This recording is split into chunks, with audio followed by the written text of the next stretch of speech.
it looks like the Big Ten has added a couple of junior partners, right? Not full partners, but expansion is a big deal.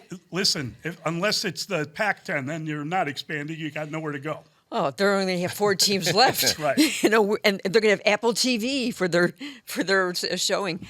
This is just kind of ludicrous. You're talking about, if you keep stressing student athletes, forget about it. Look at the geographic issue about this. If you're in Rutgers or Maryland, you have to go to California to play USC and UCLA. That's great for football. It's fine for football because they could do it. But any of the other non-revenue sports, they are totally trash. And you're going to see schools dropping them because they're not going to make money. It will cost too much to travel. So it's kind of a mess in my mind. Yeah, I mean, think about, how many players in Major League Baseball or, the U.S. women's national team come from schools that are in, the Pac-10, 12, whatever it's going to be called at this point. And, I get that football runs everything, and even to a certain extent, men's basketball. But like you were saying, Cheryl, this kind of move is just going to decimate, a lot of programs that I don't know if people fully realize how much it impacts, the pro sports leagues and women's sports leagues that you see, because I mean, it's such a vital lifeline for a lot of those areas, and it's kind of crazy what's transpired. I mean, and even if we're just talking about the football part of it, I still think it's stupid. I mean, isn't part of the joy, the fun of college football, the regionality of it? Yes. The SEC, the Big Ten, the Pac. I mean, those don't exist anymore. We just have these big conglomerates. I mean, and we know it's all about the money grab, but right. was there not enough money before? The reality of life is that college sports have become big business with NIL and with the transfer portal and all that stuff. We have seen this happen in front of our eyes. This is a logical expansion of that, whether you agree with it or you don't. There are effectively 2 college footballs. There is the college football that makes the huge money, like the Big Ten is going to, and that props up all the other sports. I know basketball raises revenue, but the non-revenue sports are going to, I guess you could say, well, you get to travel to L.A., you get to take a nice trip to the Pacific Northwest.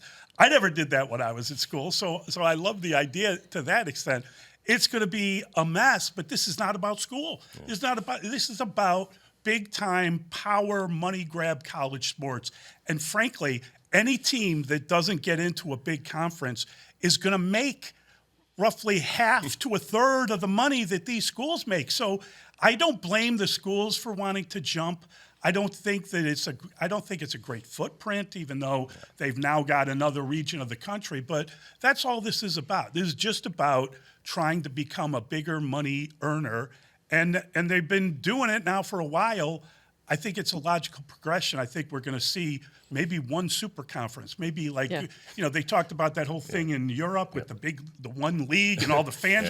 That's probably where we're headed eventually here. And the Big Ten championship is actually going to be for the national title. Right. Forget about, what's going to happen in the postseason. That's going to be the most important game that's going to be played. I wouldn't doubt that they would actually have a couple postseason, 4 teams play and then 2. And, I just see that it's going to evolve that way. But again, I got to harken back. These guys and gals go to school. They're supposed to get an education. This is not an education that they're going to get.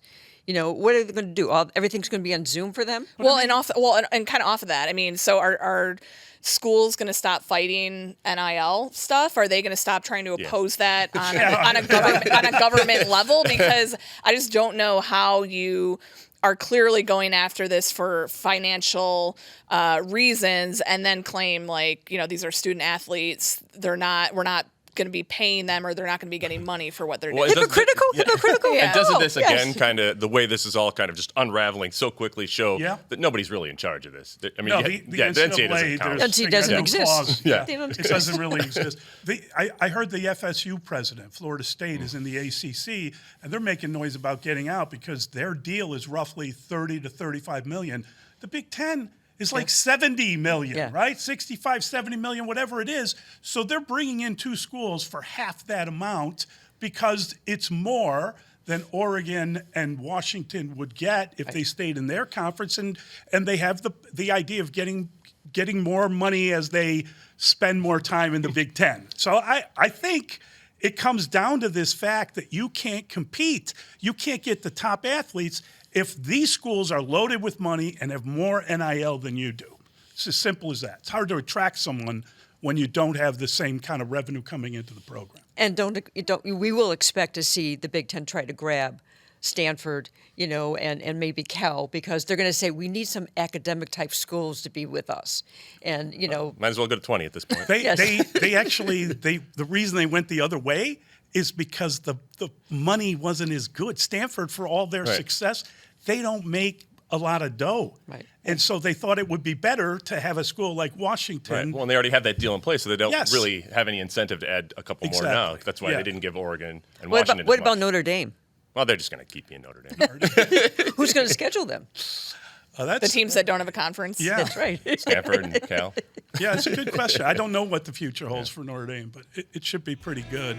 All right, there was a big fight in town. I don't know if you've seen it or not, but Tim Anderson squaring off, not against management, but against Jose Ramirez. We'll discuss that. It's crazy when you